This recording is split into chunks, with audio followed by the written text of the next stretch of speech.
Hello, everyone. Welcome to episode 2 of the Narrativeshift Africa. Like we mentioned, today's episode is going to look at public speaking.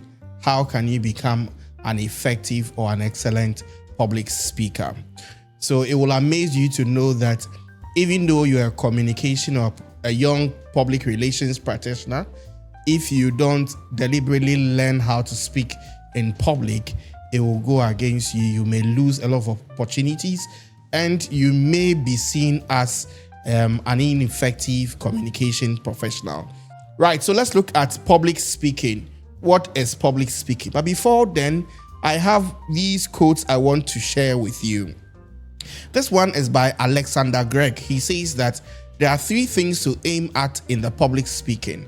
First, to get into your subject, then to get your subject into yourselves, and then lastly, to get your subject into the heart of your audience. This is by Lily Waters. She says that the success of your presentation will be judged not by the knowledge you send, but by what the listener receives. And then last but not the least, by Ken Hanna. He says that designing a presentation without an audience in mind is like writing a love letter and addressing it to whom it may concern. Obviously, it will not get to the right person because it is not properly addressed. When we say public speaking, it is a technique to communicate or have a conversation with a group of people with the purpose to transfer ideas or information, persuade, influence, motivate, educate, or entertaining. And let's look at some types of public speaking. So there are basically 4 types of public speaking. There's the ceremonial one, which we usually see where we have the vice chancellor, we have the chancellor, we have the rector, headmistress, headmaster delivering speeches at speech and prize giving day, and then matriculation, and then all that. We have the demonstrative speaking where we have either, especially the marketing specialist, demonstrating to you how a product works, and then all that. I'm sure if you have been to the malls or the major supermarkets, you see them standing there with a product, usually a drink or any other thing, and then they have these small cups they'll give to you for you to take samples, and then based on your likeness or otherwise, you want to make a purchase. The third one is the informative speaking, where it is basically about sharing information. So whether when you were back in secondary school or junior high school, you were a school prefect or you were the protocol prefect and you have to share information. Or when you go for management meetings and you have to give departmental updates and reports, that is informative. And then the last but not the least is the persuasive speaking, and this one is basically about people seeking to occupy offices. So our political parties, our trade unions, and then all that, they share with you their manifesto. They ask you, they provide the opportunity for you to ask questions and then to deliberate on the topics that have been discussed. But there are 3 things you need to do if you want to be an excellent public speaker. You need to work on your preparation. You need to work on your non-verbal communication as well as your confidence. So under your planning and preparation, 90% of what you will say as a public speaker, either as a public speaker in terms of a public lecture, presenting a speech, presenting a presentation in class, or any other engagement you have to do, 90% of what you are supposed to do depends on your planning and preparation, and just 10% has to do with your delivery. What it means is that before you prepare for any public speaking engagement, you must have the purpose of the engagement in mind, you must have the audience in mind, and you must be aware of the time that has been allocated to you. So for instance, if it's a public lecture, you know obviously that you probably have about 30 minutes or 40 minutes, followed by some question and answers. So you make your presentation short, straight to the point. You know you're going to have an audience made up of academia and industry players. So it means that you must make sure your referencing is right, or you are speaking to a youth group you know then that you don't have to use any technical or jargon. So you need to know the purpose, you need to understand the audience, and then also you need to know the time that has been allocated to you. You need to do all these so that you don't go to the stage fumbling. Then when it comes to your non-verbal communication, when we say non-verbal communication, we're looking at how you communicate without speaking. So for instance, your facial expression, your eye contact, even the outfit you are wearing communicates a lot. So please be mindful that as you go on stage to deliver whatever you have prepared to deliver, make sure that your body posture and your body movement are in sync. Make sure your facial movement and facial expression are also in sync. You cannot be talking about something which is exciting and then you have a straight frown face. And then also your voice pitch and then tone is also very important. So in terms of your non-verbal communication, what is recommended is that you will need to always have your head looking up. You need to keep a smile whilst you are presenting. You can use your hand gestures like I'm doing, but don't overdo it. Otherwise, it will take the attention off from the message being delivered to your hand gestures and your movement. And then if you are supposed to speak at a stage, a podium, make sure you keep to the stage and then keep an eye contact and make sure you can relate with them as well. In terms of your opening remarks, how do you start your public speaking? There are 5 ways by which you can do that. So it is also known as a hook.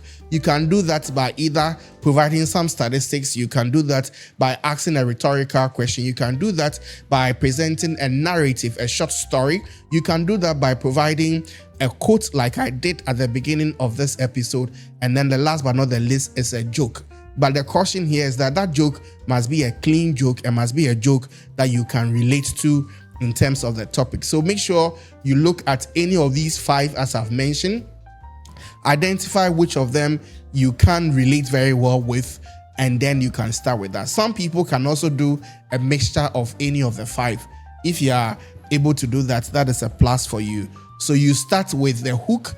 You address the main objective of the lecture, why you are doing what you're going to do, relate it to the audience, and then in that few 1 to 3 minutes, what you have just done is to establish credibility.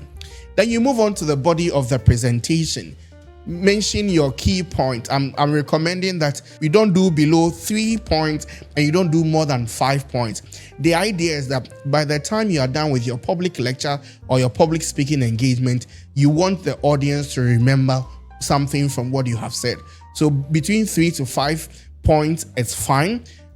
Make sure you provide some evidence, some examples, some references, and then depending on the equipment available, if you can provide some visual evidence, it will add up to it. But as you do that, you should have anticipated some questions by the side. That is if your public speaking engagement allows for that.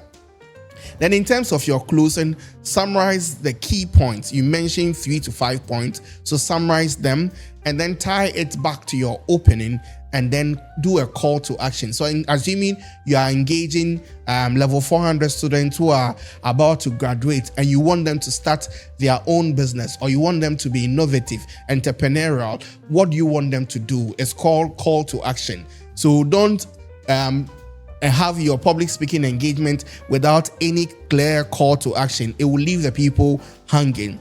There's some few things you need to realize is that when you are engaged in any public speaking, your body activates what we call the threat detection system. At that point in time, it's as if you're going to meet an enemy. You're going to meet a lion, or you're going to meet a tiger, or any other animal that can devour you. So that is why your body shakes. That is why your voice tempo or pitch changes, because your body sees the audience as such. But you need to reassure yourself that even though your threat detection system has been activated, you need to take it easy, taking a deep breath, and ensure that you control your system to be able to respond. Remember that everybody gathered there wants you to succeed. In fact, that's why they have left their various places of work, and then their engagement to come and visit and listen to you. So whether it's an in-person or a virtual session, remember that everybody there wants you to succeed. So to overcome stage fright or fear associated with public speaking, make sure you do your preparation. Make sure you rehearse as much as you can. And then make sure that you go onto the podium, you go onto the stage, you join that Zoom meeting or that Teams meeting to make your presentation. I'm saying that if it's an in-person, make sure you get there early, know the room, get to say hello to a few audience. Once you say hello and then hi to a few audience, they are likely to smile and return back the smile to you as you speak. So go there early, sit at a very good place so that when you are announced or when you are invited, it will not take you more than 30 to 45 seconds for you to come upstage and then deliver your presentation. The third point is know your material.